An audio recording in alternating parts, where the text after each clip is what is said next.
ദൈവത്തിന് സ്തോത്രം. നാം എപ്പോഴും സംസാരിക്കാത്ത ഒരു കാര്യമാണ് കർത്താവിൻ്റെ രണ്ടാം വരവ് എന്നുള്ള കാര്യം. കർത്താവിൻ്റെ ഒന്നാം വരവിനെ കുറിച്ച് നാം പറയാറുണ്ട്. കർത്താവ് വന്നതുകൊണ്ട് നമുക്ക് ആ രീതിയിലുള്ള രക്ഷയുടെ കാര്യത്തെക്കുറിച്ചും, തുടർന്ന് കർത്താവിലൂടെയുള്ള നമ്മുടെ രക്ഷ, നമ്മുടെ വീണ്ടെടുപ്പ്, സഭയിലൂടെ ദൈവം നമ്മിൽ ചെയ്യുന്ന പണി, ഇങ്ങനെയുള്ള കാര്യങ്ങളൊക്കെ നാം ആ രീതിയിൽ നാം പലപ്പോഴായിട്ട് ചിന്തിക്കാറുണ്ട്. എന്നാൽ കർത്താവിൻ്റെ രണ്ടാം വരവ് എന്നുള്ളത് ഒരു ക്രിസ്ത്യാനിയുടെ ഏറ്റവും വലിയ ഒരു പ്രതീക്ഷയാണ്, ഒരു പ്രത്യാശയാണ്. അനേക കാലങ്ങളായിട്ട് സഭയൊക്കെ പലതരത്തിലുള്ള പീഡനങ്ങളിലൂടെ, പ്രയാസങ്ങളിലൂടെ, ബുദ്ധിമുട്ടുകളിലൂടെയൊക്കെ കടന്നു പോയപ്പോൾ ദൈവഭക്തന്മാർക്ക്, വിശുദ്ധന്മാർക്ക് അവര് മടുത്തു പോകാതെ അവർക്ക് പ്രത്യാശയും പ്രതീക്ഷയും നൽകിയത്, ഇതാ വാനമേഘത്തിൽ കർത്താവ് വീണ്ടും വരും. കർത്താവ് വരുമ്പോൾ കർത്താവിനെ മുഖാമുഖമായിട്ട് കാണും. ഞാനും കർത്താവിനോടൊപ്പം ചേർക്കപ്പെടും. അന്ന് കർത്താവിനോടൊപ്പം ഞാൻ ചേർക്കപ്പെടുമ്പോൾ എനിക്ക് ഈ ഭൂമിയിലെ എൻ്റെ പ്രശ്നങ്ങൾ, എൻ്റെ ഭാരങ്ങൾ, എൻ്റെ വേദനകൾ ഇതൊക്കെ മാറി ഞാൻ കർത്താവിനെ കാണും. ഞാൻ തുടർന്ന് യുഗായുഗം കർത്താവിനോടൊപ്പം ഞാൻ വാഴും എന്നുള്ള ഈ ഒരു പ്രത്യാശ, അത് അന്ന് പഴയ കാലഘട്ടത്തിലൊക്കെ ഉണ്ടായിരുന്ന ദൈവഭക്തന്മാരായ ആളുകൾക്ക് അവരുടെ ഉള്ളത്തിൽ അതൊരു ഉത്സാഹവും ഒരു തുടിപ്പും കൊടുത്തു. ഇതാ എൻ്റെ കർത്താവ്, എൻ്റെ പ്രിയപ്പെട്ട കർത്താവ് വാനമേഘത്തിൽ വരുന്നു എന്നുള്ളത് അവരെ സംബന്ധിച്ച് അവരുടെ ഹൃദയത്തിൽ ഒരു ഉത്സാഹമായിരുന്നു. അതുമാത്രമല്ല, ഈ ഭൂമിയിലുള്ള അവരുടെ ജീവിതം, ഭൂമിയിലേക്ക് അവർ അറ്റാച്ച്ഡ് ആയി, ഈ ഭൂമിയിൽ അവരുടെ കാല് നട്ടുകൊണ്ട് ഈ ഭൂമിയിൽ ഞാൻ ജീവിക്കരുത്. ഞാൻ കർത്താവ് വരുമ്പോ ഞാൻ കർത്താവിനോടൊപ്പം എടുക്കപ്പെടും. അന്ന് ഞാൻ എൻ്റെ സ്ഥലം കൊണ്ടുപോകില്ല, ഞാൻ എൻ്റെ ബാങ്ക് ബാലൻസ് കൊണ്ടുപോവുകയില്ല, എൻ്റെ FD റെസീറ്റ് ഒന്നും കൊണ്ടുപോവുകയില്ല, എൻ്റെ ഇന്നത്തെ ഇവിടുത്തെ ഞാൻ ചെയ്യുന്ന ഒരു കാര്യവും എനിക്ക് അങ്ങോട്ട് കൊണ്ടുപോകാൻ കഴിയുകയില്ല എന്നുള്ള ഒരു ബോധ്യവും ഈ ഭൂമിയിൽ നിന്നുള്ള ഒരു ഡിറ്റാച്ച്മെന്റും അന്ന് ആളുകളുടെ ഇടയിൽ ഉണ്ടാക്കിയിരുന്നു. എന്നാൽ നാം ഇപ്പോ പലപ്പോഴും ഈ കർത്താവിന്റെ രണ്ടാം വരവിനെ കുറിച്ച് അധികം സംസാരിക്കാറില്ല. അതിന് പല കാരണങ്ങളുണ്ട്.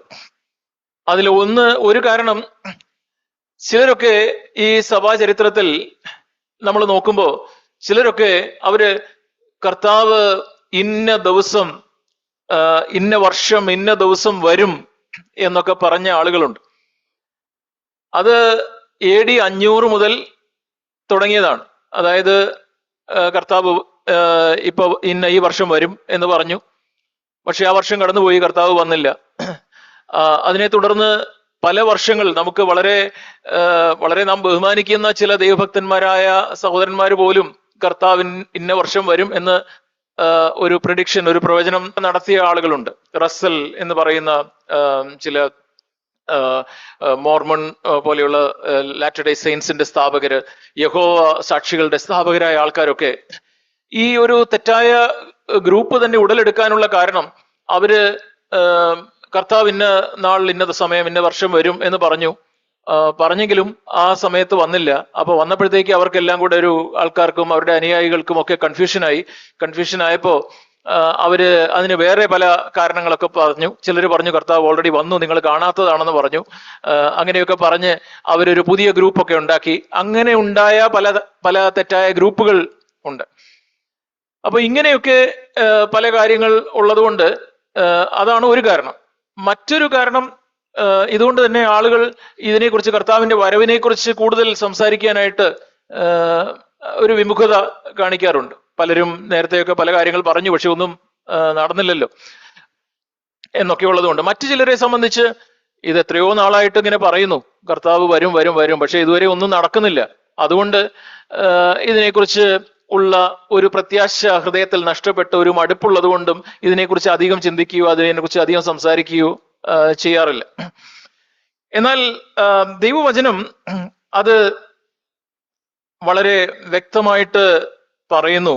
മത്തായി 24:36 നാം വായിക്കുന്നത്, ആ നാളും നാഴികയും സംബന്ധിച്ചോ എൻ്റെ പിതാവ് മാത്രമല്ലാതെ ആരും സ്വർഗത്തിലെ ദൂതന്മാരും പുത്രനും കൂടെ അറിയുന്നില്ല എന്ന് പറഞ്ഞിട്ടുണ്ട്. അപ്പൊ കൃത്യമായിട്ട് കർത്താവ് ഏത് വർഷം വരും, എപ്പോഴാണ് വരുന്നത് എന്നുള്ളത്, ആ നാളും നാഴികയും ഏത് ദിവസമാണ്, ഏത് മണിക്കൂറാണെന്നുള്ളത് അത് ആർക്കും അറിയില്ല. ദൈവം ആർക്കും അത് വെളിപ്പെടുത്തിയിട്ടില്ല എന്നാണ് ദൈവവചനം പറയുന്നത്. അതുകൊണ്ട് തന്നെ ഒരു പ്രത്യേക ഇന്ന വർഷം അല്ലെങ്കിൽ ഇന്ന സമയം എന്നൊക്കെ പറയുന്നത് അങ്ങനെ പറയാനായിട്ട് പാടില്ല. അങ്ങനെ പറയുന്നത് ശരിയല്ല എന്ന് നമുക്ക് ദൈവവചനത്തിൽ നിന്ന് നമുക്ക് മനസ്സിലാകുവാനായിട്ട് കഴിയും. അതുപോലെ തന്നെ ഞാൻ പറഞ്ഞ രണ്ടാമത്തെ കാര്യം, നമ്മൾ 2 പത്രോസ് 3-ാം അധ്യായത്തിൽ നാം വായിക്കുന്നത്, അവിടെ 3-ാം അധ്യായത്തിന്റെ 3-ാം വാക്യത്തിൽ ചില പരിഹാസികൾ അന്ത്യകാലത്ത് വരും എന്ന് പറഞ്ഞിട്ടുണ്ട്. അവര് പറയുന്നു, അവന്റെ പ്രത്യക്ഷതയുടെ വാഗ്ദത്തം എവിടെ? പിതാക്കന്മാർ നിദ്രകൊണ്ട ശേഷം സകലവും സൃഷ്ടിയുടെ ആരംഭത്തിൽ ഇരുന്നത് പോലെ തന്നെ ഇരിക്കുന്നു. 2 പത്രോസ് 3 മുതലുള്ള വാക്യങ്ങളാണ്.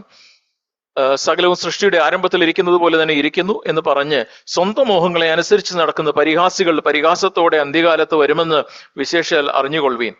എന്നിട്ട് പത്രോസ് പറയുന്നു, ചിലർ താമസം എന്ന് വിചാരിക്കുന്നത് പോലെ കർത്താവ് തന്റെ വാഗ്ദത്തം നിവർത്തിപ്പാൻ താമസിക്കുന്നില്ല. ആരും നശിച്ചു പോകാതെ എല്ലാവരും മാനസാന്തരപ്പെടുവാൻ അവൻ ഇച്ഛിച്ച് നിങ്ങളോട് ദീർഘക്ഷമ കാണിക്കുന്നതേ ഉള്ളൂ എന്ന് നാം അവിടെയും വായിക്കുന്നു. എന്നാൽ ചിലർക്ക് ഈ കർത്താവ് എവിടെ, അവന്റെ പ്രത്യക്ഷ വാഗ്ദത്തം എവിടെ, എല്ലാം ഇപ്പോഴും ആരംഭത്തിലെ പോലെ തന്നെയാണല്ലോ ഇരിക്കുന്നത് എന്ന് പറഞ്ഞ് ചിലർക്ക് ഒരു മടുപ്പുണ്ട്. അതുകൊണ്ടും കൂടുതലായിട്ട് കർത്താവിന്റെ വരവിനെ കുറിച്ച് ചിന്തിക്കുകയോ കൂടുതൽ ആ കാര്യങ്ങളിൽ വ്യാപൃതരാകുകയോ ചെയ്യുന്നില്ല. നാം ആയിരിക്കുന്ന ഈ കേരളത്തിൽ നേരത്തെ സഹോദരങ്ങൾ പറഞ്ഞിട്ടുണ്ട്, ജോജിബാറൊക്കെ നേരത്തെ സൂചിപ്പിച്ചിട്ടുണ്ട്, ഈ കർത്താവ് ഒരു പ്രത്യേക സമയത്ത് വരും എന്നൊക്കെ പറഞ്ഞ് ഇവിടെ ഈ കേരളത്തിൽ 1875 ആ കാലഘട്ടത്തിൽ ജീവിച്ചിരുന്ന ഒരാളും അങ്ങനെ ഒരു പ്രവചനം നടത്തിയിരുന്നു. നമുക്ക് ഈ ചരിത്രം ഒന്ന് അറിയുന്നത് നല്ലതാണ്. അതായത് രാമയ്യർ എന്നാണ് അദ്ദേഹത്തിന്റെ പേര്. ഒരു ബ്രാഹ്മണൻ, രാമയ്യർ എന്ന് പറഞ്ഞൊരു ബ്രാഹ്മണൻ 1870 ആ കാലഘട്ടങ്ങളിൽ, 870-75 കാലഘട്ടങ്ങളിൽ അദ്ദേഹം പാലക്കാട്ട് നിന്ന് കൊല്ലത്തേക്ക് വന്ന് ആ സമയത്ത് അദ്ദേഹം അന്നുണ്ടായിരുന്ന ചില മിഷണറിമാർ, CMS മിഷണറിമാരുടെ സ്വാധീനം മൂലം കർത്താവിനെ അറിയുവാനായിട്ട് ഇടയായി. അപ്പൊ ജോസഫ് പീറ്റ് എന്ന് പറഞ്ഞ ഒരു ആ രീതിയിലുള്ള ഒരു മിഷണറി, അദ്ദേഹം പരദേശി മോക്ഷയാത്ര എന്ന ജോൺ ബെനിയന്റെ പുസ്തകം അദ്ദേഹത്തിന് കൊടുത്തു. ഈ രാമയ്യർ ആ പുസ്തകം, അദ്ദേഹം വളരെ ഒരു പണ്ഡിതനായിരുന്നു, സംസ്കൃതവും ഒക്കെ നന്നായിട്ട് അറിയാവുന്ന ഒരാള്.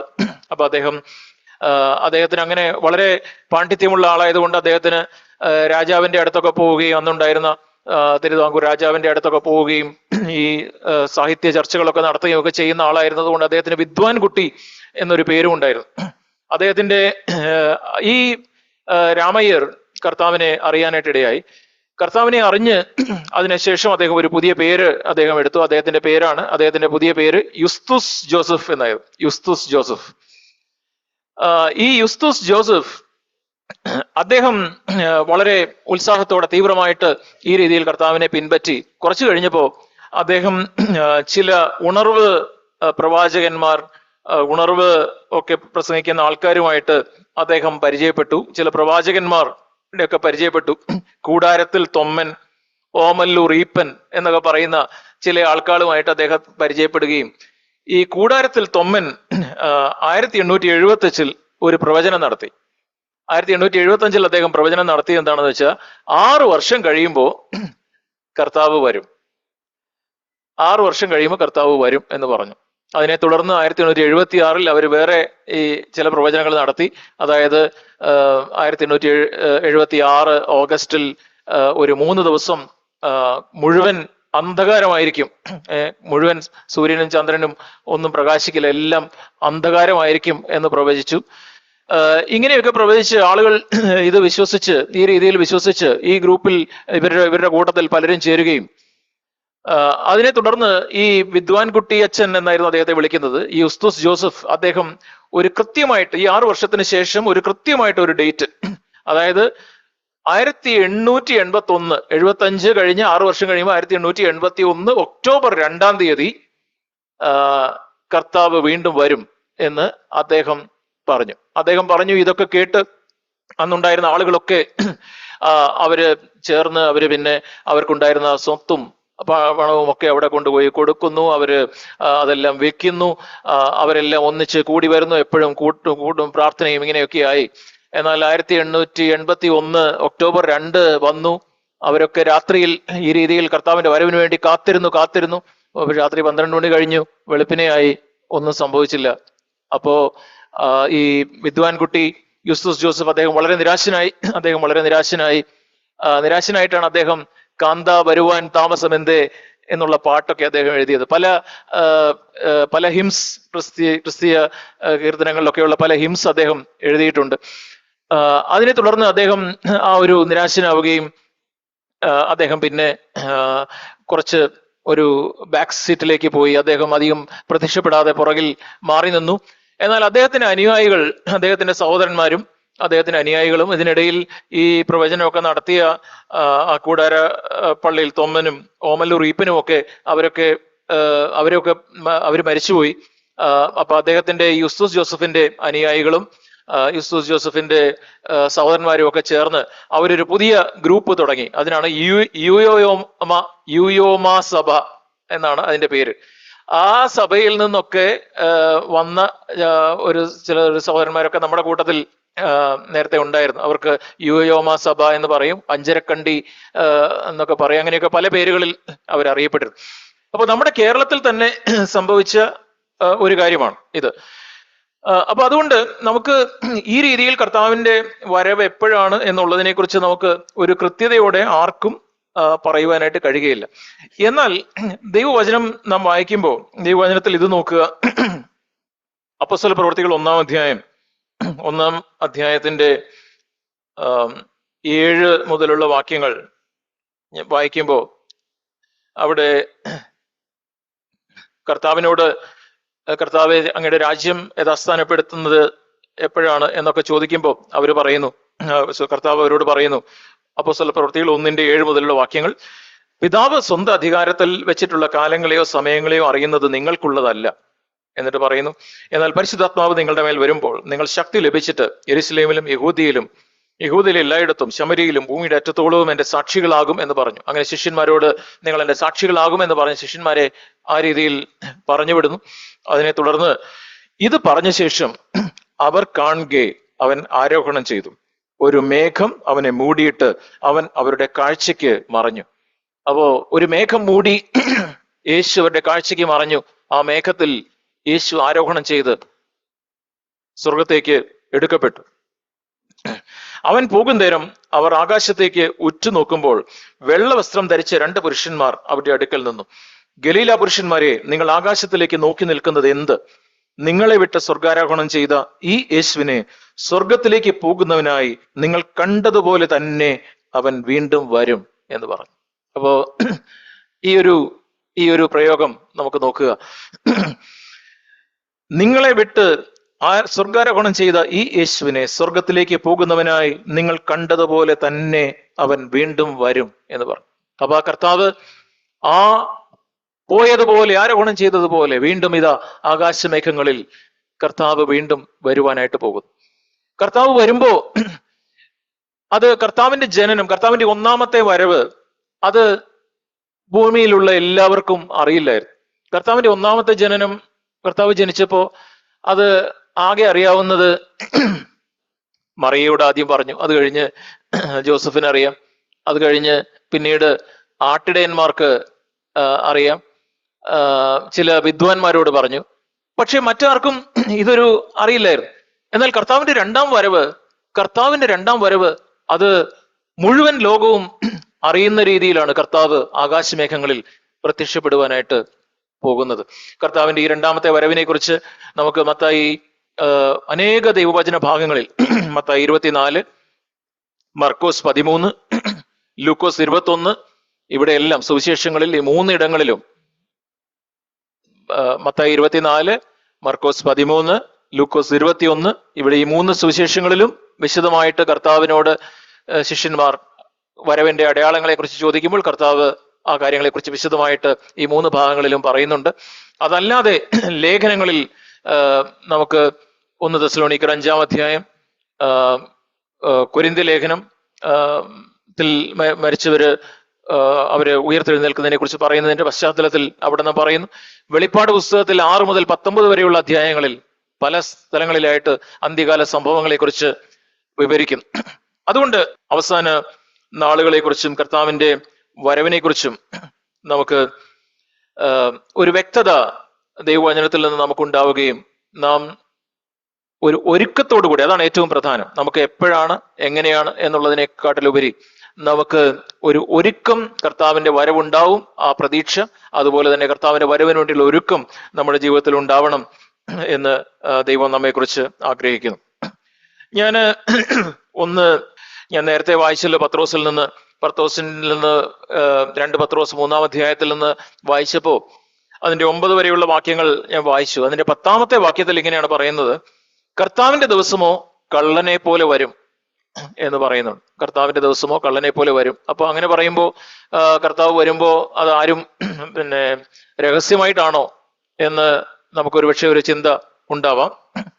എന്നാൽ 1 തെസ്സലോനിക്കർ 5-ാം അധ്യായം നോക്കുക. 1 തെസ്സലോനിക്കർ 5-ാം അധ്യായം അതിന്റെ 1 മുതൽ 6 വരെയുള്ള വാക്യങ്ങൾ നാം വായിക്കുമ്പോൾ, സഹോദരന്മാരെ, കാലങ്ങളെയും സമയങ്ങളെയും കുറിച്ച് നിങ്ങളെ എഴുതി അറിയിപ്പാൻ ആവശ്യമില്ല. കള്ളൻ രാത്രിയിൽ വരും പോലെ കർത്താവിന്റെ നാൾ വരുന്നു എന്ന് നിങ്ങൾ തന്നെ നന്നായി അറിയുന്നുവല്ലോ. അപ്പോ നിങ്ങൾക്ക് അറിയാം എന്നാണ്, ഈ കാര്യങ്ങളെക്കുറിച്ച് നിങ്ങൾക്കൊരു വ്യക്തതയുണ്ട്, നിങ്ങൾക്കറിയാം.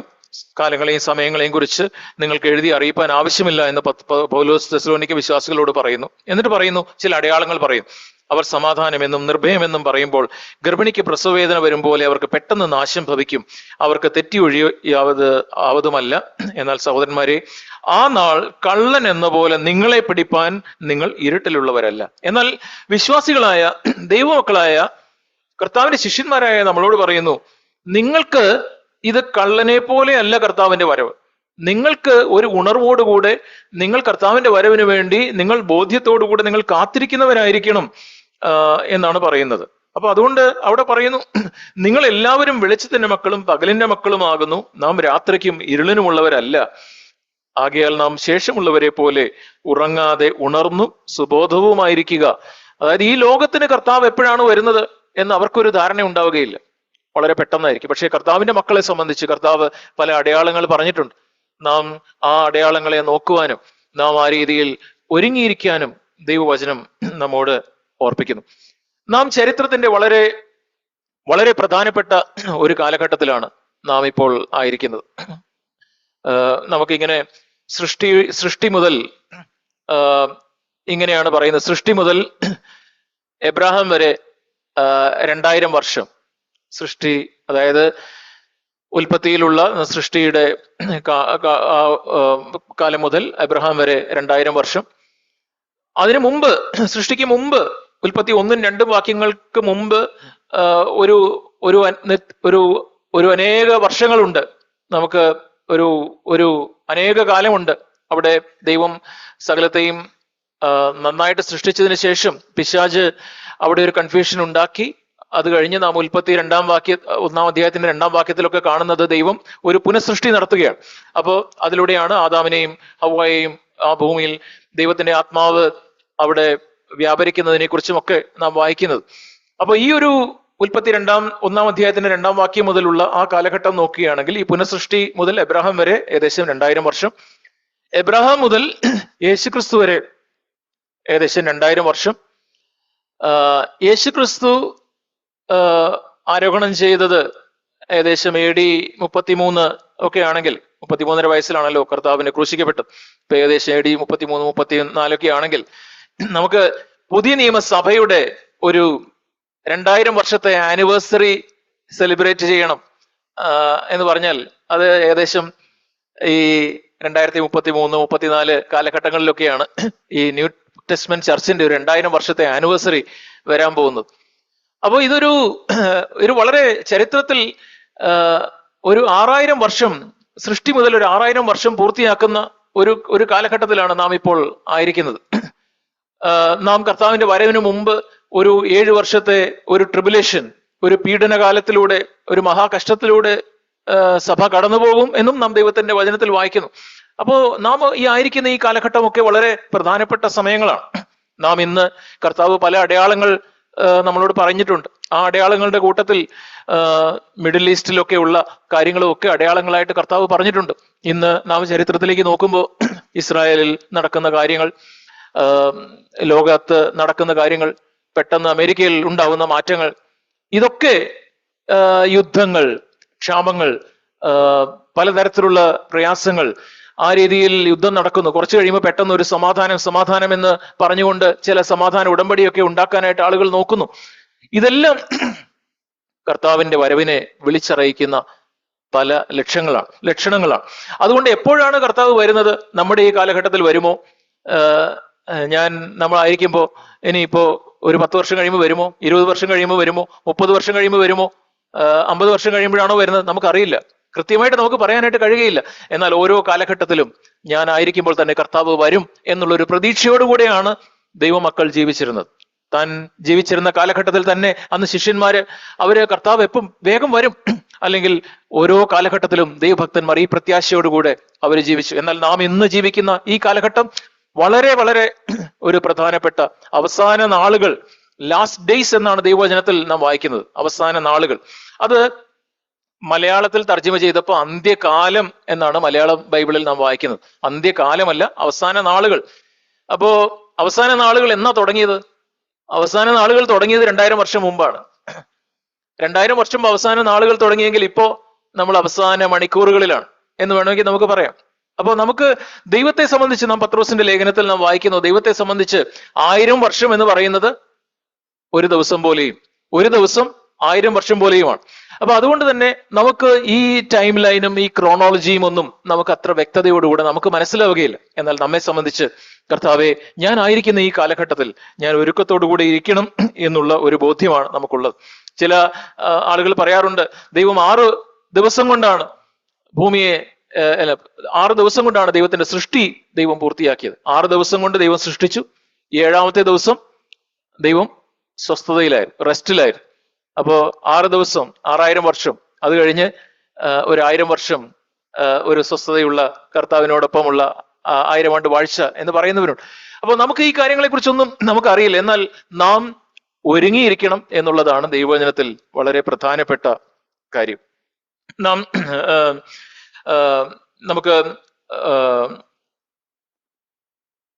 നമുക്ക് മത്തായി 24 നിന്നുള്ള ആ ഭാഗങ്ങൾ നമുക്ക് ഒന്നെടുത്ത് നമുക്ക് വായിച്ച് കർത്താവിന്റെ വരവിന്റെ അടയാളങ്ങളെ കുറിച്ച് നമുക്ക് നോക്കുകയും അതിനെ തുടർന്ന് നാം ഒരുങ്ങിയിരിക്കേണ്ടത് എങ്ങനെയാണ് എന്നുള്ള കാര്യവും കൂടെ നമുക്ക് ആ ഭാഗത്ത് നിന്ന് നമുക്ക് ചിന്തിക്കാം. മത്തായി 24 അതിലുള്ള കുറെ ഭാഗങ്ങൾ നമുക്ക് നോക്കാം. അവിടെ ദൈവാലയത്തിന്റെ നാശവും അന്ത്യകാല ലക്ഷണങ്ങളുമാണ് 24-ാം അധ്യായത്തിൽ പറയുന്നത്. അപ്പൊ ശിഷ്യന്മാർ കർത്താവിന്റെ അടുക്കൽ വന്ന് അവിടെ ഈ കാര്യങ്ങളൊക്കെ കർത്താവിനോട് ചോദിക്കുമ്പോൾ 3-ാം വാക്യം നോക്കുക. ശിഷ്യന്മാർ തനിച്ച് അവന്റെ അടുക്കൽ വന്നു. അത് എപ്പോൾ സംഭവിക്കും? നിന്റെ വരവിനും ലോകാവസാനത്തിനും അടയാളം എന്ത് എന്ന് പറഞ്ഞു തരണം എന്ന് പറഞ്ഞു. അപ്പൊ യേശു ഉത്തരം പറഞ്ഞത്, ഞാൻ പെട്ടെന്ന് ആ ഭാഗം നമുക്ക് ഒന്നിച്ച് വായിക്കാം. നിങ്ങളെ തെറ്റിക്കാതിരിക്കുവാൻ സൂക്ഷിച്ചുകൊള്ളുവേൻ. ഞാൻ ക്രിസ്തു എന്ന് പറഞ്ഞ് അനേകർ എന്റെ പേർ എടുത്ത് വന്ന് പലരെയും തെറ്റിക്കും. നിങ്ങൾ യുദ്ധങ്ങളെയും യുദ്ധശ്രുതികളെയും കുറിച്ച് കേൾക്കും. ചെഞ്ചൽപ്പെടാതിരിക്കുവാൻ സൂക്ഷിച്ചുകൊള്ളുവീൻ. അത് സംഭവിക്കേണ്ടത് തന്നെ, എന്നാൽ അത് അവസാനമല്ല. ജാതി ജാതിയോടും രാജ്യം രാജ്യത്തോടും എതിർക്കും. ക്ഷാമവും ഭൂകമ്പവും അവിടെ ഉണ്ടാകും. എങ്കിലും ഇത് ഒക്കെയും ഈറ്റുനോവിന്റെ ആരംഭമത്രേ. അന്ന് അവർ നിങ്ങളെ ഉപദ്രവത്തിന് ഏൽപ്പിക്കുകയും കൊല്ലുകയും ചെയ്യും. എന്റെ നാമനിമിത്തം സകല ജാതികളും നിങ്ങളെ പകയ്ക്കും. പലരും ഇടറി അന്യോന്യം ഏൽപ്പിച്ചു കൊടുക്കുകയും അന്യോന്യം പകയ്ക്കുകയും ചെയ്യും. കള്ളപ്രവാചകന്മാർ പലരും വന്ന് അനേകരെ തെറ്റിക്കും. അധർമ്മം പെരുകുന്നത് കൊണ്ട് അനേകരുടെ സ്നേഹം തണുത്തു പോകും. എന്നാൽ അവസാനത്തോളം സഹിച്ചു നിൽക്കുന്നവൻ രക്ഷിക്കപ്പെടും. രാജ്യത്തിന്റെ ഈ സുവിശേഷം സകല ജാതികൾക്കും സാക്ഷ്യമായി ഭൂലോകത്തിലൊക്കെയും പ്രസംഗിക്കപ്പെടും. അപ്പോൾ അവസാനം വരും. എന്നാൽ ദാനിയേൽ പ്രവാചകൻ മുഖാന്തരം അരുളി ചെയ്തതുപോലെ ശൂന്യമാക്കുന്ന മ്ലേച്ഛത വിശുദ്ധ സ്ഥലത്തിൽ നിൽക്കുന്നത് നിങ്ങൾ കാണുമ്പോൾ വായിക്കുന്നവൻ ചിന്തിച്ചു കൊള്ളട്ടെ. അന്ന് യഹൂദിയിലുള്ളവൻ മലകളിലേക്ക് ഓടിപ്പോകട്ടെ. വീട്ടിന്മേലിരിക്കുന്നവർ വീട്ടിലുള്ളത് എടുക്കേണ്ടതിന് ഇറങ്ങരുത്. വയലുള്ളവൻ വസ്ത്രം എടുക്കുവാൻ മടങ്ങിപ്പോകരുത്. ആ കാലത്ത് ഗർഭിണികൾക്കും മുല കുടിക്കുന്നവർക്കും അയ്യോ കഷ്ടം. എന്നാൽ നിങ്ങളുടെ ഓടിപ്പോക്ക് ശീതകാലത്തോ ശബത്തിലോ സംഭവിക്കാതിരിക്കാൻ പ്രാർത്ഥിപ്പീൻ. ലോകാരംഭം മുതൽ ഇന്ന് വരെയും സംഭവിച്ചിട്ടില്ലാത്തതും ഇനിമേൽ സംഭവിക്കാത്തതുമായ വലിയ കഷ്ടം അല്ലെങ്കിൽ ഒരു ഗ്രേറ്റ് ട്രിബുലേഷൻ അന്ന് ഉണ്ടാകും. ആ നാളുകൾ ചുരുങ്ങാതിരുന്നാൽ ഒരു ജഡവും രക്ഷിക്കപ്പെടുകയില്ല. വൃതന്മാർ നിമിത്തമോ ആ നാളുകൾ ചുരുങ്ങും. അല്ലെങ്കിൽ സെയിൻസ് നിമിത്തം, ദൈവമക്കൾ നിമിത്തം, ദൈവഭക്തന്മാർ നിമിത്തം ആ മഹാകഷ്ടം അത് ചുരുങ്ങും. അത് ഒരു 3.5 വർഷത്തേക്ക് ചുരുങ്ങും എന്ന് നാം അവിടെ വായിക്കുന്നു. അപ്പൊ അതുകൊണ്ട് തുടർന്ന് അന്ന് ആരാനും നിങ്ങളോട് ഇതാ ക്രിസ്തു ഇവിടെ അല്ല അവിടെ എന്ന് പറഞ്ഞാൽ വിശ്വസിക്കരുത്. കള്ള ക്രിസ്തുക്കളും കള്ള പ്രവാചകന്മാരും എഴുന്നേറ്റ് കഴിയുമെങ്കിൽ വൃതന്മാരെയും തെറ്റിക്കാനായിട്ട് വലിയ അടയാളങ്ങളും അത്ഭുതങ്ങളും കാണിക്കും. ഓർത്തുകൊള്ളുവീൻ, ഞാൻ മുമ്പ് കൂട്ടി നിങ്ങളോട് പറഞ്ഞിരിക്കുന്നു. അപ്പൊ എന്നിട്ട് പറയുന്നു, ആകയാൽ നിങ്ങളോട് അതാ അവൻ മരുഭൂമിയിൽ എന്ന് പറഞ്ഞാൽ പുറപ്പെടരുത്, ഇതാ അറകളിൽ എന്ന് പറഞ്ഞാൽ വിശ്വസിക്കരുത്. മിന്നൽ കിഴക്ക് നിന്ന് പുറപ്പെട്ട് പടിഞ്ഞാറോളം വിളങ്ങും പോലെ മനുഷ്യപുത്രന്റെ വരവ് ആകും. എന്നിട്ട് ശവമുള്ളയിടത്ത് കഴുക്കൽ കൂടും. എന്നിട്ട് 29-ാം വാക്യം, ആ കാലത്തിലെ കഷ്ടം കഴിഞ്ഞ ഉടനെ. അപ്പോ സഭ ഒരു കഷ്ടത്തിലൂടെ കടന്നു പോകുന്നു. ആ കഷ്ടം കഴിഞ്ഞ ഉടനെ സൂര്യൻ ഇരുണ്ടുപോകും, ചന്ദ്രൻ പ്രകാശം കൊടുക്കാതെ ഇരിക്കും, നക്ഷത്രങ്ങൾ ആകാശത്തു നിന്ന് വീഴും, ആകാശത്തിലെ ശക്തികൾ ഇളകിപ്പോകും. അതിനെ തുടർന്ന് 30-ാം വാക്യം, അപ്പോൾ മനുഷ്യപുത്രന്റെ അടയാളം ആകാശത്ത് വിളങ്ങും. അന്ന് ഭൂമിയിലെ സകല ഗോത്രങ്ങളും പ്രലാപിച്ചുകൊണ്ട് മനുഷ്യപുത്രൻ ആകാശത്തിലെ മേഘങ്ങളിന്മേൽ മഹാശക്തിയോടും തേജസ്സോടും കൂടെ വരുന്നത് കാണും. അവൻ തന്റെ ദൂതന്മാരെ കാഹളധ്വനിയോടുകൂടെ അയക്കും. അവർ അവന്റെ വൃതന്മാരെ ആകാശത്തിന്റെ അറുതി മുതൽ അറുതി വരെയും 4 ദിക്കിൽ നിന്നും കൂട്ടിച്ചേർക്കും. ഇത് എല്ലാം പറഞ്ഞതിന് ശേഷം അത്തിയെ നോക്കി ഉപമ പഠിക്കാനായിട്ട് 32-ാം വാക്യത്തിൽ പറയുന്നു. എന്നിട്ട് 33, അങ്ങനെ നിങ്ങൾ ഇതൊക്കെയും കാണുമ്പോൾ അവൻ അടുക്കെ വാതിൽക്കൽ തന്നെ ആയിരിക്കുന്നു എന്ന് അറിഞ്ഞുകൊള്ളുവീൻ. എന്നിട്ട് 35-ാം വാക്യം, ആകാശവും ഭൂമിയും ഒഴിഞ്ഞു പോകും, എന്റെ വചനങ്ങളോ ഒരു നാളും ഒഴിഞ്ഞു പോകുകയില്ല എന്ന് നാം വായിക്കുന്നു. എത്ര വചനങ്ങൾ ഡീറ്റെയിൽഡ് ആയിട്ടാണ് കർത്താവ് പറയുന്നത്. കർത്താവിന്റെ വരവിനെ കുറിച്ച് ഓർപ്പിക്കുകയും നാം ഒരുങ്ങുകയും ചെയ്യണമെന്ന് പറയുന്നു. അപ്പൊ അവിടെ പല കാര്യങ്ങൾ അവിടെ പറയുന്നുണ്ട്. ഒന്നാമതായിട്ട് നാം വഞ്ചിക്കപ്പെടരുത്, നമ്മൾ പേടിക്കരുത്. മൂന്നാമതായിട്ട് അവിടെ യുദ്ധങ്ങളെക്കുറിച്ചും ക്ഷാമത്തെക്കുറിച്ചും ഭൂകമ്പങ്ങളെക്കുറിച്ചും പറയുന്നു.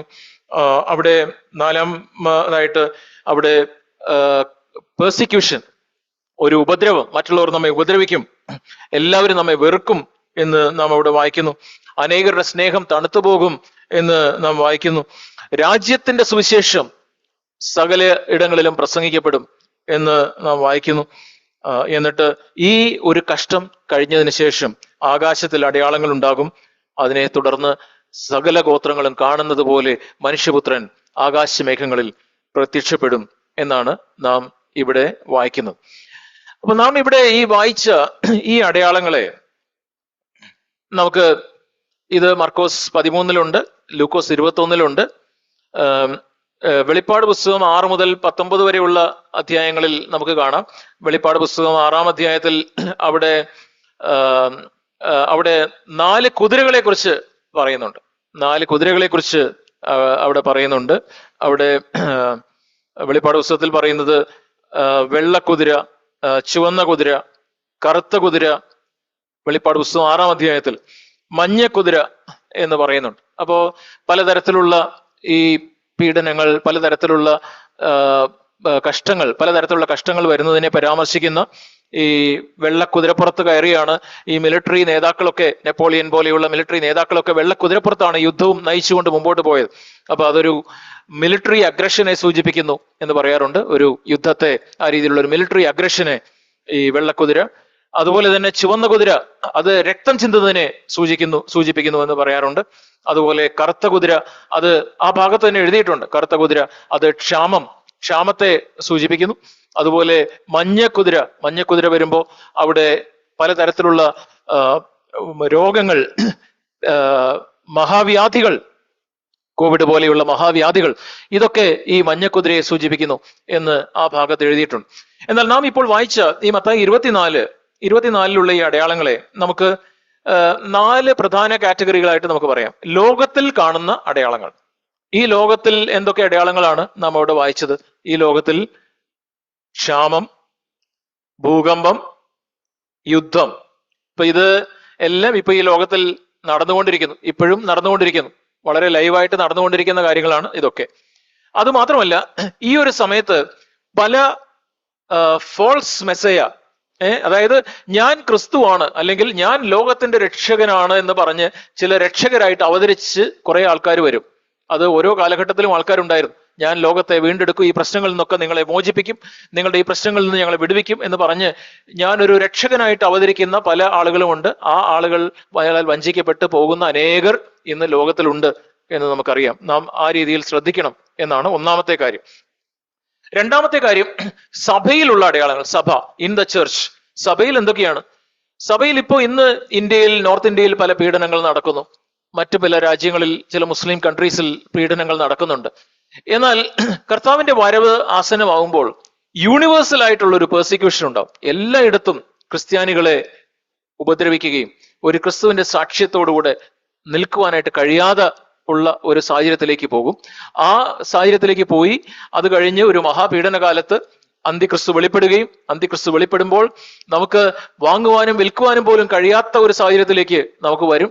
ആ മൃഗത്തിന്റെ മുദ്രയുള്ളവർക്ക് മാത്രമേ എന്തെങ്കിലും വാങ്ങുവാനും വിൽക്കുവാനും കഴിയുകയുള്ളൂ. ആ രീതിയിൽ ദൈവമക്കൾ പല രീതിയിലുള്ള പീഡനങ്ങളിലൂടെ കടന്നു പോകും. ഇന്ന് നാം ആയിരിക്കുന്ന ഈ ടെക്നോളജി, ഒരു സമയത്തൊക്കെ പൈസ കൊടുക്കാതെ സാധനം വാങ്ങാനായിട്ട് കഴിയും, കടയിൽ നിന്ന് സാധനം വാങ്ങാൻ കഴിയുമെന്ന് നമ്മളൊക്കെ ചെറുപ്പമായിരുന്നപ്പോ നമുക്കൊന്നും ചിന്തിക്കാൻ പോലും കഴിയില്ലായിരുന്നു. അപ്പൊ ഇന്നത്തെ കുഞ്ഞുങ്ങളൊക്കെ ജനിച്ച് വളരുന്നത് തന്നെ ഈ ഡിജിറ്റൽ എക്കണോമിയിലേക്കാണ്. അപ്പൊ പൈസ വേണ്ട, ഫോൺ മതി, അല്ലെങ്കിൽ ഈ രീതിയിൽ QR കോഡ് സ്കാൻ ചെയ്താൽ മതി. അപ്പൊ ഈ രീതിയിലുള്ള ഒരു ഡിജിറ്റൽ എക്കണോമിയിലേക്ക് നാം വന്നു കഴിഞ്ഞു. ഈ ഇലോൺ മസ്ക് എന്ന് പറഞ്ഞ ആളിനെ കേട്ടിട്ടുണ്ടോ? ഇലോൺ മസ്ക്, അദ്ദേഹം ഇന്നിപ്പോ ആളുകളുടെ തലയിലൊക്കെ ഒരു ചിപ്പ് ഫിറ്റ് ചെയ്യാണ്.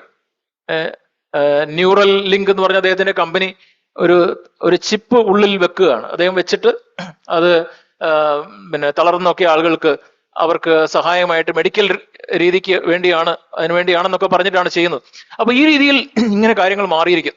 ഒരു ക്രിസ്ത്യാനി ആയാൽ എനിക്ക് ആ മൃഗത്തിന്റെ മുദ്ര ഇല്ലാതെ, അല്ലെങ്കിൽ ആ അന്തിക്രിസ്തുവിനെ ഞാൻ വണങ്ങാതെ എനിക്ക് ഒന്നും ചെയ്യാൻ കഴിയാത്ത തരത്തിലുള്ള ഒരു പീഡന കാലത്തിലേക്ക് നാം മുമ്പോട്ട് പോയിക്കൊണ്ടിരിക്കുന്നു. സഭയിൽ ആ രീതിയിലുള്ള പലതരത്തിലുള്ള പെർസിക്യൂഷൻ, ആ പെർസിക്യൂഷനോടൊപ്പം അനേകരുടെ സ്നേഹം തണുത്തു പോവുകയും അവര് ദൈവത്തെ വിട്ട് മാറിപ്പോവുകയും ചെയ്യും.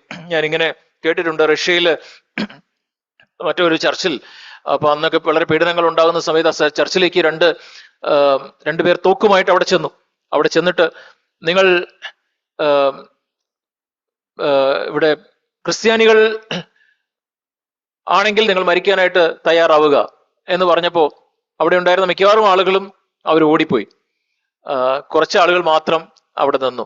അവിടെ നിന്ന് കഴിഞ്ഞപ്പോ ഈ ചെന്ന ആള് ചോദിച്ചെന്ന്, എന്നാ പിന്നെ എങ്ങനെയാ ക്രിസ്ത്യാനി ആകേണ്ടതെന്ന് എനിക്ക് പറഞ്ഞു തരണം എന്ന് പറഞ്ഞു. ഇവരിത്രയും കുറച്ചു പേര് മാത്രം അവിടെ ധൈര്യത്തോടു കൂടെ നിന്ന്, ബാക്കി മുഴുവൻ പോയി. നമുക്ക് ആ രീതിയിലുള്ള എന്തെങ്കിലും ഒരു പീഡനം, ആ രീതിയിലുള്ള എന്തെങ്കിലും ഒരു പ്രശ്നം നമുക്ക് വന്നാൽ നാം നിൽക്കുമോ? നമുക്ക് കൊച്ചു കൊച്ചു ജീവിതത്തിലെ പ്രയാസങ്ങൾ, ബുദ്ധിമുട്ടുകൾ വരുമ്പോൾ നാം കർത്താവിനെ തള്ളി പറയുന്നുണ്ടോ? നമുക്ക് വരുന്ന ജീവിതത്തിൽ വരുന്ന പ്രയാസങ്ങൾ, രോഗങ്ങൾ, ദുഃഖങ്ങൾ, നഷ്ടങ്ങൾ, ബുദ്ധിമുട്ടുകൾ, മറ്റുള്ളവരിൽ നിന്ന് നാം നേരിടേണ്ടി വരുന്ന പ്രശ്നങ്ങളൊക്കെ ഒരു വലിയ പീഡനത്തിലേക്ക് നമ്മെ ദൈവം ഒരുക്കിക്കൊണ്ടിരിക്കുകയാണ് എന്ന് നാം ഓർക്കണം. അതുമാത്രമല്ല, ഈ ഒരു കാലഘട്ടത്തിൽ ദൈവസഭയിലൂടെ രാജ്യത്തിന്റെ സുവിശേഷം ലോകമെങ്ങും പ്രസംഗിക്കപ്പെടും. അപ്പൊ വെറും സുവിശേഷം എന്നല്ല പറയുന്നത്, രാജ്യത്തിന്റെ സുവിശേഷം പ്രസംഗിക്കപ്പെടും. രാജ്യത്തിന്റെ സുവിശേഷം എന്ന് പറയുന്നത് ദൈവത്തിന്റെ ഒരു ആധിപത്യത്തിലേക്ക് നമ്മുടെ മുഴു ജീവിതത്തെയും കൊണ്ടുവരണം എന്നുള്ള യഥാർത്ഥ ശിഷ്യത്വത്തിന്റെ സുവിശേഷം. അത് ഇന്ന് ഇന്റർനെറ്റ് വഴി, ഞാൻ പ്രത്യേകിച്ച് സാക് ബ്രദർ ഒക്കെ പറയുന്ന ഈ സന്ദേശങ്ങൾ ലോകത്തിന്റെ മുഴുവൻ സ്ഥലങ്ങളിലും ഈ രീതിയിലുള്ള യഥാർത്ഥ ദൈവഭക്തന്മാർ പറയുന്ന സുവിശേഷങ്ങൾ ഇന്ന് എത്തിക്കൊണ്ടിരിക്കുന്നു. ആ രീതിയിൽ ഈ കാര്യങ്ങളിലും അടയാളങ്ങൾ നാം കാണുന്നു. അതുപോലെ തന്നെ മിഡിൽ ഈസ്റ്റിൽ നാം പല കാര്യങ്ങൾ നാം ഓൾറെഡി പറഞ്ഞു. അവിടെയാണ് അന്തിക്രിസ്തു എഴുന്നേൽക്കുന്നത്. കള്ളപ്രവാചകൻ അവിടെയാണ് ഉണ്ടാവേണ്ടത്. ഒരു സാത്താന്യ തൃത്വം, സാത്താൻ, അന്തിക്രിസ്തു, കള്ളപ്രവാചകൻ, ഇതൊക്കെ വെളിപ്പെടേണ്ടതുണ്ട്. ഇതൊന്നും ഇതുവരെ വെളിപ്പെട്ടിട്ടില്ല. അതുകൊണ്ട് തന്നെ നാം ഈ അന്ത്യകാലത്തോട് അടുത്തിരിക്കുന്നു. ആയിട്ടില്ല, കർത്താവിന്റെ വരവ് വന്നിട്ടില്ല, ദൈവ മക്കൾ എടുക്കപ്പെട്ടിട്ടില്ല, സഭ എടുക്കപ്പെട്ടിട്ടില്ല. എന്നാൽ നാം ആ കാലഘട്ടത്തിന് അടുത്തുകൊണ്ടിരിക്കുന്നു. അത് കഴിഞ്ഞ് ഏറ്റവും അവസാനം പറഞ്ഞിരിക്കുന്ന അടയാളം അത് ആകാശത്തിലാണ്. ആകാശത്തിൽ എന്താണ്? ആകാശത്തിൽ കർത്താവിന്റെ വരവിന് തൊട്ട് മുമ്പ് ഈ പീഡനകാലം കഴിഞ്ഞ് അവിടെ സൂര്യനും ചന്ദ്രനും നക്ഷത്രങ്ങളും അവ വെളിച്ചം കൊടുക്കുന്നത് നിർത്തുകയും ഒരു ഇരുട്ട് ഉണ്ടാവുകയും ആ ഇരുട്ടിന്റെ മധ്യത്തിലാണ് ആകാശമേഘങ്ങളിൽ മുഴുവൻ ഒരു പ്രകാശം പരത്തിക്കൊണ്ട് കർത്താവ് പ്രത്യക്ഷപ്പെടുന്നത്. ഞാന് കൊച്ചിലെയൊക്കെ ചില സമയത്ത് ഏതെങ്കിലും വലിയൊരു പ്രോഗ്രാം സംഘടിപ്പിക്കുമ്പോൾ രാത്രിയിലുള്ള ഒരു വലിയ പ്രോഗ്രാം ആണെങ്കിൽ ആ വലിയ സ്റ്റേജിന്റെ അവിടെ ഈ പ്രധാനപ്പെട്ട കഥാപാത്രം അവിടെ പ്രത്യക്ഷപ്പെടുന്നതിന് മുമ്പ് ഹാളിലെ വേദിയിലെ എല്ലാ ലൈറ്റും ഓഫ് ചെയ്ത് ആ സ്റ്റേജിൽ മാത്രം ലൈറ്റ് പ്രത്യക്ഷപ്പെട്ട് അവിടെ ആ നേതാവ് പ്രത്യക്ഷപ്പെടുന്നത് പോലെ ഇതാ ലോകം മുഴുവൻ കാണുന്നത് പോലെ ചന്ദ്രനും സൂര്യനും നക്ഷത്രങ്ങളും ഒക്കെ പ്രകാശം നിർത്തിക്കൊണ്ട് ആ ഒരു ആകാശമേഘങ്ങളിൽ വാനമേഘങ്ങളിൽ കർത്താവ് പ്രത്യക്ഷപ്പെടുന്നു, തന്റെ മക്കൾ ചേർക്കപ്പെടുന്നു. അപ്പോ ഈ ഒരു അടയാളങ്ങളൊക്കെ നാം ഇന്ന് കണ്ടുകൊണ്ടിരിക്കുന്നു. അതുകൊണ്ട് തന്നെ ഈ സഭ ഈ ഒരു പീഡനത്തിലൂടെ കടന്നു പോകും എന്നുള്ളത് ദൈവവചനം വളരെ വ്യക്തമായിട്ട് പറയും. എന്നാൽ ഈ ഒരു ചരിത്രവും കൂടെ നിങ്ങൾ മനസ്സിലാക്കേണ്ടത് നല്ലതാണ്. കാര്യം ഇന്ന് മെജോറിറ്റി ഓഫ് ദ പെന്റക്കോസ്റ്റൽ സഭകൾ അവര് പഠിപ്പിക്കുന്നതും വിശ്വസിക്കുന്നതും സഭ ഈ മഹാപീഡനത്തിലൂടെ, ഈ ഗ്രേറ്റ് ട്രിബുലേഷനിലൂടെ കടന്നു പോവുകയില്ല എന്നാണ്. എന്നാൽ നമുക്ക് ദൈവവചനം സത്യസന്ധമായി ദൈവവചനത്തിൽ ഉള്ളതുപോലെ പഠിപ്പിക്കുന്ന ദൈവദാസന്മാർ നമുക്കുള്ളത് കൊണ്ട് അവർ നമ്മളോട് പറഞ്ഞിട്ടുണ്ട്. ദൈവവചനം നമുക്ക് പ്ലെയിൻ ആയിട്ട് വായിച്ചാലും നാം ഇപ്പൊ മത്തായി 24 വായിച്ചു, വളരെ വ്യക്തമാണ്. ഈ പീഡനം കഴിഞ്ഞ ശേഷം, അതിനുശേഷമാണ് ആകാശത്തിൽ സൂര്യനും ചന്ദ്രനും നക്ഷത്രങ്ങളും പ്രകാശം അത് ഇരുട്ടാവുന്നതും കർത്താവ് വാനമേഘങ്ങളിൽ പ്രത്യക്ഷപ്പെടുകയും ചെയ്യുന്നത്. അപ്പൊ ഈ ഒരു തെറ്റായ പഠിപ്പിക്കൽ അത് വന്നത് ഏകദേശം 1830 ഇങ്ങനെ ഒരു ടീച്ചിങ് വന്നത്. നമുക്കിവിടെ ഡബ്ലിനിൽ നമ്മുടെ ചില പ്രിയപ്പെട്ടവരൊക്കെ ഉണ്ട്. അപ്പൊ അയർലൻഡിലുള്ള ഡബ്ലിൻ എന്ന് പറഞ്ഞ സ്ഥലത്ത് ജെയൻ ഡാർബി എന്ന് പറയുന്ന ഒരു ബ്രദറൻ ആയിട്ടുള്ള ഒരു മനുഷ്യനുണ്ടായിരുന്നു. ജെയൻ ഡാർബി എന്നാണ് അദ്ദേഹത്തിന്റെ പേര്. അദ്ദേഹം അവിടെ ഏതോ ഒരു സഹോദരി അവിടെ ഒരു പ്രവചനം നടത്തി. ആ പ്രവചനം നടത്തിയത് ഇതാണ്: സഭ ഈ പീഡനത്തിലൂടെ ഒന്നും കടന്നു പോവില്ല, സഭ അതിനു മുമ്പ് എടുക്കപ്പെടും എന്ന് പ്രവചിച്ചു. അപ്പൊ ഈ ജെയൻ ഡാർബി ഇതങ്ങ് വിശ്വസിച്ചു. ജെയൻ ഡാർബി ഇത് വിശ്വസിക്കുകയും അദ്ദേഹം അത് പഠിപ്പിക്കാനും തുടങ്ങി. അദ്ദേഹം പഠിപ്പിക്കാനായിട്ട് തുടങ്ങിയപ്പോൾ ജോർജ് മുള്ളറിന്റെ ഒക്കെ കാലഘട്ടത്തിൽ ജീവിച്ച ഒരാളാണ്. ജോർജ് മുള്ളർ അന്ന് ഇംഗ്ലണ്ടിൽ ജീവിക്കുന്നു. ഇംഗ്ലണ്ടും അയർലൻഡും ഒക്കെ അടുത്താണ്. അപ്പൊ ഈ ജോർജ് മുള്ളറൊക്കെ ജെയൻ ഡാർബിയോട് പറഞ്ഞു, ഇത് ശരിയല്ല, ഇങ്ങനെ പഠിപ്പിക്കുന്നത് ശരിയല്ല എന്ന് പറഞ്ഞെങ്കിലും ഈ ജെയൻ ഡാർബി ഇത് കേട്ടില്ല.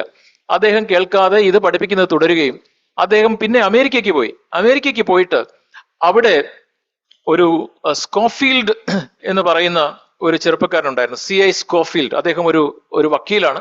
ഈ വക്കീലായ CI സ്കോഫീൽഡിനെ അദ്ദേഹം സ്വാധീനിച്ച് അദ്ദേഹത്തോട് ഈ പഠിപ്പിക്കൽ അദ്ദേഹത്തിന് മനസ്സിലാക്കി കൊടുത്തിട്ട് ഈ സ്കോഫീൽഡ് പിന്നീട് നിങ്ങളൊക്കെ കേട്ടിട്ടുണ്ടാവും, വളരെ പ്രശസ്തമായ സ്കോഫീൽഡിന്റെ ബൈബിൾ, സ്കോഫീൽഡ് കമന്ററി ഒക്കെ എഴുതിയിരിക്കുന്ന ഒരു വേദപുസ്തകത്തിൽ ദൈവവചനത്തോടൊപ്പം സ്കോഫീൽഡിന്റെ നോട്ട്സ് ഒക്കെ ചേർത്ത് ഒരു ബൈബിൾ പുറത്തിറക്കി. ആ ബൈബിളാണ് പിന്നീട് ഈ പെന്റക്കോസ്റ്റൽ കരിസ്മാറ്റിക് ആളുകളുടെ ഒക്കെ ഇടയിൽ വളരെ പ്രസിദ്ധമായതും ആ ബൈബിൾ ആൾക്കാരൊക്കെ ഉപയോഗിക്കുകയും ആ നോട്ട്സിനകത്തൊക്കെ ഈ സഭ പീഡനത്തിലൂടെ കടന്നു പോവുകയില്ല എന്നാണ് എഴുതിയിരിക്കുന്നത്. അങ്ങനെ ഈ മിഷണറിമാർ അമേരിക്കയിൽ നിന്ന് ലോകത്തിന്റെ വിവിധ സ്ഥലങ്ങളിലേക്ക് പോവുകയും ഈ തെറ്റായ ഉപദേശം ലോകത്തിന്റെ വിവിധ സ്ഥലങ്ങളിൽ അത് സ്പ്രെഡ് ചെയ്യുകയും ചെയ്തു. അങ്ങനെയാണ് ഇത് ഉണ്ടായത്. അപ്പൊ അതുകൊണ്ട് നമ്മെ സംബന്ധിച്ച് നാം ഒരുങ്ങിയിരിക്കണം എന്നുള്ളതാണ് ഏറ്റവും പ്രധാനം. നമ്മൾ 2 പത്രോസ് 3-ാം അധ്യായം നാം 10 മുതൽ 14 വരെയുള്ള വാക്യങ്ങൾ നാം വായിച്ചു. ആ 10 മുതൽ 14 വരെയുള്ള വാക്യങ്ങൾ, കർത്താവിന്റെ ദിവസമോ കള്ളനെ പോലെ വരും, നാം അത് വായിച്ചു. അന്ന് ആകാശം കൊടുമുഴക്കത്തോടെ ഒഴിഞ്ഞു പോകും, മൂലപദാർത്ഥങ്ങൾ കത്തി അഴിയുകയും ഭൂമിയും അതിലുള്ള പണികളും വെന്തു പോവുകയും ചെയ്യും. എന്നിട്ട് 11-ാം വാക്യത്തിൽ പറയുന്നു, ഇങ്ങനെ ഇവയൊക്കെയും അഴിവാനുള്ളതായിരിക്കയാൽ ആകാശം ചുട്ടഴിവാനും മൂലപദാർത്ഥങ്ങൾ വെന്തുരുകുവാനുമുള്ള ദൈവദിവസത്തിന്റെ വരവ് കാത്തിരുന്നും ബന്ധപ്പെടുത്തിയും കൊണ്ട് നിങ്ങൾ എത്ര വിശുദ്ധ ജീവനും ഭക്തിയും ഉള്ളവർ ആയിരിക്കണം. അപ്പൊ നാം കർത്താവിന്റെ ഈ വരവ് ആസന്നമായിരിക്കുമ്പോൾ നാം എത്ര വിശുദ്ധ ജീവനും ഭക്തിയുമുള്ളവരായിരിക്കണം. എന്നാൽ നാം 13-ാം വാക്യം, അവന്റെ വാഗ്ദത്ത പ്രകാരം നീതി വസിക്കുന്ന പുതിയ ആകാശത്തിനും പുതിയ ഭൂമിക്കുമായിട്ട് കാത്തിരിക്കുന്നു. അതുകൊണ്ട് പ്രിയമുള്ളവരെ, നിങ്ങൾ ഇവയ്ക്കായി കാത്തിരിക്കുകയാൽ അവൻ നിങ്ങളെ കറയും കളങ്കവും ഇല്ലാത്തവരായി സമാധാനത്തോടെ കാണുവാൻ ഉത്സാഹിച്ചുകൊണ്ട് നമ്മുടെ കർത്താവിന്റെ ദീർഘക്ഷമയെ രക്ഷ എന്ന് വിചാരിപ്പീൻ. കർത്താവ് നമുക്ക് സമയം തന്നിരിക്കുന്നു, നമുക്ക് കാലങ്ങൾ തന്നിരിക്കുന്നു. കർത്താവിന്റെ ദീർഘക്ഷമയെ രക്ഷ എന്ന് വിചാരിച്ച് കറയും കളങ്കവുമില്ലാത്തവരായി സമാധാനത്തോടെ കർത്താവിനെ കാണുവാൻ, എതിരേൽപ്പാൻ നാം ഒരുങ്ങിയിരിക്കണം. എത്ര വിശുദ്ധ ജീവനും ഭക്തിയുമുള്ളവരായിരിക്കണം എന്ന് ദൈവത്തിന്റെ വചനത്തിൽ നാം വായിക്കുന്നു. വെളിപ്പാട് പുസ്തകം 22-ാം അധ്യായം വേദപുസ്തകം അവസാനിക്കുന്ന സമയത്ത് ആ യോഹന്നാനിലൂടെ ദൈവത്തിന്റെ ആത്മാവ് പറയുന്നു, ഇതാ ഞാൻ വേഗം വരുന്നു, ഇതാ ഞാൻ വേഗം വരുന്നു. അപ്പോൾ അതിനോടുള്ള നമ്മുടെ പ്രത്യുത്തരം എന്താണ്? നമ്മുടെ പ്രത്യുത്തരം എന്താണ്? മാരനാഥ, അതേ കർത്താവേ, വേഗം വരണമേ, കർത്താവെ വേഗം വരണമേ, കർത്താവ് വേഗം വരണമേ എന്ന് ഞാൻ പറയുമ്പോൾ അതിനോട് ചേർന്ന് നാം എന്താണ് പറയുന്നത്? കർത്താവെ, ഞാൻ ഒരുങ്ങുവാനായിട്ട് ഞാൻ തയ്യാറായിരിക്കുന്നു, ഞാൻ ഒരുങ്ങുന്നു കർത്താവെ, അങ്ങയുടെ വരവ് ആസന്നമായിരിക്കുന്നു. അപ്പൊ നമുക്ക് എങ്ങനെയാണ് കർത്താവിന്റെ വരവിന് വേണ്ടി നാം കാത്തിരിക്കേണ്ടത്? നമുക്ക് കർത്താവിന്റെ വരവിന് വേണ്ടി നമുക്ക് വിശ്വാസത്തോടെ നമുക്ക് കർത്താവിന്റെ വരവിന് വേണ്ടി കാത്തിരിക്കാം. പലതരത്തിലുള്ള പ്രയാസങ്ങൾ, ബുദ്ധിമുട്ടുകളിലൂടെ, പീഡനങ്ങളിലൂടെ നാം കടന്നു പോകുമ്പോൾ, നമുക്ക് മനസ്സിലാകാത്ത സാഹചര്യങ്ങളിലൂടെ കടന്നു പോകുമ്പോൾ നമുക്ക് വിശ്വാസത്തോടും താഴ്മയോടും നമുക്ക് കർത്താവിന്റെ വരവിന് വേണ്ടി കാത്തിരിക്കാം. നമുക്ക് കർത്താവിന്റെ വരവിന് വേണ്ടി പ്രത്യാശയോടെ, നമ്മുടെ ഉള്ളത്തിൽ ഒരു സന്തോഷത്തോടെ നമുക്ക് കാത്തിരിക്കാം. കർത്താവിന്റെ വരവിന് വേണ്ടി വിത്ത് ഹോപ്പ് ആൻഡ് ജോയ് നമുക്ക് കർത്താവിന്റെ വരവിന് വേണ്ടി കാത്തിരിക്കാം. വിശ്വാസത്തോടും താഴ്മയോടും, ഫെയ്ത്ത് ആൻഡ് ഹ്യൂമിലിറ്റി, കർത്താവിന്റെ വരവിന് വേണ്ടി കാത്തിരിക്കാം. നമുക്ക് ഈ അവസാന നാളുകളിൽ നമ്മെ പേടിപ്പിക്കുന്ന പല സംഭവങ്ങൾ നമ്മുടെ ചുറ്റിനും ഉണ്ടാകുമ്പോൾ ആ സമയത്ത് നമുക്ക് പേടിയില്ലാതെ, ആളുകളെ പേടിക്കാതെ, സാഹചര്യങ്ങളെ പേടിക്കാതെ നമുക്ക് കർത്താവിന്റെ വരവിന് വേണ്ടി കാത്തിരിക്കാം. Without fearing people, without fearing circumstances, കർത്താവിന് വേണ്ടി നമുക്ക് കാത്തിരിക്കാം. നമുക്ക് ആരെ ഭയപ്പെടണം എന്ന് ഞാൻ നിങ്ങളോട് പറയാം എന്ന് നാം വായിക്കുന്നല്ലോ. ആരെയാണ് ഭയപ്പെടേണ്ടത്? പിശാചിനെ ഭയപ്പെടേണ്ട, നാം ഭയപ്പെടേണ്ടത് ദൈവത്തെയാണ്. അപ്പോൾ ദൈവത്തെ ഭയപ്പെട്ട് ഒരുക്കത്തോടെ നമുക്ക് കർത്താവിന് വേണ്ടി കാത്തിരിക്കാം. നമുക്കിന്ന് ദൈവം, കർത്താവിന്റെ വരവ് ഇതുവരെയും ആയിട്ടില്ല, കർത്താവ് വന്നിട്ടില്ല, നാം ഈ ഭൂമിയിൽ ഇന്ന് ജീവനോടെ ഇരിക്കുന്നു. നമുക്കിന്ന് നമുക്ക് മുമ്പിലുള്ള സമയം നമുക്ക് തക്ക രീതിയിൽ നമുക്ക് ഉപയോഗിക്കാം. നാം കർത്താവിന്റെ കർത്താവ് വരുന്നു, നാം കർത്താവിനോട് ചേർക്കപ്പെടും എന്ന് നാം പറയുമ്പോൾ കർത്താവിന്റെ മക്കളാണ് കർത്താവിനോടൊപ്പം ചേർക്കപ്പെടുന്നത്. കർത്താവിനായിട്ട് കാത്തിരിക്കുന്ന വൃതന്മാരാണ് കർത്താവിനോടൊപ്പം ചേർക്കപ്പെടുന്നത്. നമ്മുടെ ബന്ധുക്കൾ, കർത്താവിനെ അറിയാത്ത ബന്ധുക്കൾ കർത്താവിനോടൊപ്പം ചേർക്കപ്പെടുകയില്ല. നമുക്ക് ആ യാഥാർത്ഥ്യം നാം ഓർക്കണം. നമ്മുടെ സുഹൃത്തുക്കൾ കർത്താവിനോടൊപ്പം ചേർക്കപ്പെടുകയില്ല. നമുക്ക് അവരെക്കുറിച്ചും നമുക്കൊരു ഭാരം നമ്മുടെ ഹൃദയത്തിൽ ഉണ്ടാവണം. കർത്താവെ, ഞാൻ ഇന്ന് ഈ ഭൂമിയിലായിരിക്കുന്നു, അങ്ങയുടെ വരവ് ഇതുവരെയും വന്നിട്ടില്ല. കർത്താവെ, എന്നോട് കരുണ കാണിച്ച് ഈ രക്ഷ എനിക്ക് അങ്ങ് നൽകി. കർത്താവെ, എൻ്റെ ഭവനത്തിൽ, എൻ്റെ തൊട്ടടുത്തുള്ള എൻ്റെ ചാർച്ചക്കാർ, എൻ്റെ ബന്ധുക്കൾ എന്നാൽ ആവോളം കർത്താവെ, അവർക്ക് ഈ ക്രിസ്തുവിന്റെ ഒരു സാക്ഷിയായിട്ട് നിൽക്കുവാൻ, അവരെ കർത്താവിന്റെ ഈ സ്നേഹത്തെ കാണിച്ചു കൊടുക്കുവാൻ അങ്ങനെ സഹായിക്കണമേ. കർത്താവെ, അവരും നിത്യകാലം അങ്ങയോടൊപ്പം ജീവിക്കുന്ന ഈ ജീവിതത്തിന്റെ ആ സൗഭാഗ്യം അവരും അനുഭവിക്കണം. നമ്മുടെ ഉള്ളത്തിൽ, നമ്മുടെ സമയത്തെ നമുക്ക് ആ രീതിയിൽ, നമുക്കിവിടെ പല ലിറ്ററേച്ചർ ഇവിടെ ഉണ്ട്, പല പുസ്തകങ്ങളുണ്ട്, ട്രാക്സ് ഉണ്ട്. ഇതൊക്കെ നമുക്ക് മറ്റുള്ളവരുമായിട്ട് പങ്കുവെക്കാനും നാം ഒരുങ്ങുന്നതോടൊപ്പം അതിനുവേണ്ടിയുള്ള ഒരു ഭാരവും നമുക്ക് ഈ കാലഘട്ടത്തിൽ നമുക്കുണ്ടാവണം. അപ്പൊ ചിലരൊക്കെ ചിന്തിക്കും, കർത്താവിന്റെ വരവ് ഇത്രയും ആസന്നമായെങ്കിൽ പിന്നെ ഞാനിപ്പോ എന്തിനാ പഠിക്കുന്നത്, ഞാനിപ്പോ എന്തിനാ ജോലി ചെയ്യുന്നത്, ഞാനിപ്പോ എന്തിനാ ഇതൊക്കെ വേണോ? അങ്ങനെയല്ല. നമുക്ക് കർത്താവിന്റെ വരവ് എപ്പോഴാണെന്ന് അറിയില്ല. അതുകൊണ്ട് നാം ഇപ്പൊ ചെയ്യുന്ന കാര്യങ്ങളൊക്കെ ഉത്സാഹത്തോടു കൂടെ ചെയ്യുക, ചെയ്യുന്നതെല്ലാം കർത്താവിനെന്ന പോലെ ചെയ്യുക. പഠിക്കുന്നവർ നന്നായിട്ട് സിൻസിയറായിട്ട് പഠിക്കുക എല്ലാ കാര്യങ്ങളിലും. പക്ഷെ നമ്മുടെ ഉള്ളത്തിൽ നാം ഒരുക്കത്തോടു കൂടെ, കർത്താവെ അങ്ങ് ഏത് സമയത്തും വരാമെന്നുള്ള ഒരുക്കത്തോടെ നമ്മുടെ ഉള്ളത്തിൽ കർത്താവിന് വേണ്ടി നാം കാത്തിരിക്കുക. അപ്പോ അങ്ങനെ നാം കാത്തിരിക്കുമ്പോൾ കർത്താവിന്റെ വരവ് എപ്പോഴാണ് എന്ന് നമുക്കറിയില്ല. എന്നാൽ അതിനു മുമ്പ് നാം മരിച്ചാൽ, അതിനു മുമ്പാണ് നാം മരിക്കുന്നതെങ്കിൽ, പ്രൈസ് ദി ലോർഡ്, മരിക്കുന്നവർ മുമ്പേ ഉയർത്തെഴുന്നേൽക്കും എന്നാണ് ദൈവത്തിന്റെ വചനത്തിൽ പറയുന്നത്. അപ്പൊ ഒരു ദൈവദാസൻ പറയുകയാണ്, അപ്പൊ കർത്താവ് വരുമ്പോ, കർത്താവ് മേഘത്തിൽ വരുമ്പോ ആദ്യം എടുക്കപ്പെടുന്നത് മരിച്ചവരാണ്. കർത്താവിൽ മരിച്ചവരാണ് ആദ്യം എടുക്കപ്പെടുന്നത്. അപ്പൊ എനിക്ക് ഫ്രണ്ട് സീറ്റ് എനിക്ക് കിട്ടും. ഞാൻ മരിച്ച എനിക്ക് ഫ്രണ്ട് സീറ്റ് കിട്ടും. അത് കഴിഞ്ഞിട്ട് നാം കർത്താവിനോടൊപ്പം ആകാശമേഘങ്ങളിൽ എടുക്കപ്പെടും. നമുക്ക് ഈ ഒരു സത്യം നാം പറയുമ്പോൾ അതോട് ചേർന്ന് നമുക്ക് പല ആശ്വാസവും സന്തോഷവും നമ്മുടെ ഉള്ളിലുണ്ട്. ആ കർത്താവിന്റെ വരവെങ്കിൽ എനിക്ക് ആരോഗ്യത്തോടെ നമ്മെ വിട്ടുപോയ പ്രിയപ്പെട്ടവരെ നമുക്ക് അവിടെ കാണുവാനായിട്ട് കഴിയും. കർത്താവിന്റെ പൊന്മുഖം, ആ ആണിപ്പാടുള്ള കരങ്ങളെ നമുക്ക് കാണുവാനായിട്ട് കഴിയും. അതുമാത്രമല്ല, നമ്മെ വിട്ട് കടന്നുപോയ നമ്മുടെ പ്രിയപ്പെട്ടവരെ നമുക്ക് അവിടെ കാണുവാനായിട്ട് കഴിയും. നമുക്കിന്ന് ഈ ഭൂമിയിൽ രോഗവും പ്രയാസവുമായിട്ട് കഴിയുന്ന, നമ്മുടെ മാനസിക വെല്ലുവിളികളും പ്രയാസങ്ങളുമുള്ള നമ്മുടെ പ്രിയപ്പെട്ടവരെ അവിടെ നമുക്ക് രോഗമില്ലാത്തവരായിട്ട് നമുക്ക് കാണുവാനായിട്ട് കഴിയും. പൂർണ്ണ ആരോഗ്യമുള്ളവരായിട്ട് നമുക്ക് കാണുവാനായിട്ട് കഴിയും. എന്തൊരു പ്രത്യാശയാണ് കർത്താവിന്റെ വരവ്. കർത്താവിന്റെ വരവ് പ്രിയമുള്ളവരെ ആസന്നമായിരിക്കുന്നു. നമുക്ക് ഈ കർത്താവിന്റെ വരവിനായിട്ട് നമുക്ക് ഒരുങ്ങാം. ഗലീല പുരുഷന്മാരെ, നിങ്ങൾ ആകാശത്തിലേക്ക് നോക്കി നിൽക്കുന്നത് എന്ത്? നിങ്ങളെ വിട്ട് സ്വർഗാരോഹണം ചെയ്ത യേശുവിനെ സ്വർഗത്തിലേക്ക് പോകുന്നവനായി നിങ്ങൾ കണ്ടതുപോലെ അവൻ വീണ്ടും വരും. അവൻ വീണ്ടും വരും. നമ്മുടെ ഉള്ളത്തിൽ ഈ ഒരു പ്രത്യാശ, കർത്താവ് വീണ്ടും വരും എന്നുള്ളൊരു പ്രത്യാശ, അത് നമ്മുടെ ഉള്ളത്തിൽ ഒരു ഉത്സാഹവും ഒരു തുടിപ്പുമായി തീരട്ടെ. കർത്താവെ, അങ്ങയുടെ വരവിന് വേണ്ടി ഒരുങ്ങുവാനായിട്ട് എൻ്റെ ഉള്ളത്തെ അങ്ങ് ഉത്സാഹിപ്പിക്കണമേ. കർത്താവെ, എൻ്റെ ഉള്ളത്തിൽ വിശ്വാസത്തോടും പ്രത്യാശയോടും വിശുദ്ധിയോടും ദൈവഭയത്തോടും അങ്ങയ്ക്ക് വേണ്ടി കാത്തിരിപ്പാൻ എന്നെ സഹായിക്കണം. കർത്താവ് വിളക്കിലുള്ള എണ്ണയുള്ളവനായിട്ട്, വിളക്കിലുള്ള എണ്ണ എന്ന് പറയുന്നത് നമ്മുടെ രഹസ്യ ജീവിതമാണ്. രഹസ്യ ജീവിതത്തിൽ വിശ്വസ്തനായിട്ട് നിൽക്കുവാൻ എന്നെ സഹായിക്കണമേ കർത്താവെ. അങ്ങയ്ക്ക് വേണ്ടി പ്രത്യാശയോടെ കാത്തിരിക്കുവാൻ എന്നെ സഹായിക്കണമേ കർത്താവെ. ഭയവും പേടിയും വിട്ട് ആ കർത്താവ് വരുമ്പോൾ കർത്താവിന്റെ രാജ്യത്തിൽ ഞാനും കാണും എന്നുള്ള ബോധ്യത്തോടെ നിൽക്കുവാൻ എന്നെ സഹായിക്കണമേ എന്ന് നമുക്ക് പറയാം. നമുക്ക് ഈ ഒരു വലിയ സത്യത്തിനായിട്ട്, ഈ ഒരു വലിയ പ്രത്യാശയ്ക്കായിട്ട് നമുക്ക് ദൈവത്തെ സ്തുതിക്കാം. നമുക്ക് എഴുന്നേറ്റ് നിൽക്കുകയും നമുക്ക് ചേർന്ന് ദൈവത്തെ സ്തുതിക്കുകയും ചെയ്യാം. എൻ്റെ പ്രിയൻ അവിടുന്ന് കർത്താവ് വാനമേഘങ്ങളിൽ പ്രത്യക്ഷപ്പെടുവാൻ പോകുന്നു. കർത്താവ് വരും. ആ കർത്താവ് വരുമ്പോൾ ഞാനും കർത്താവിനോടൊപ്പം ചേരും.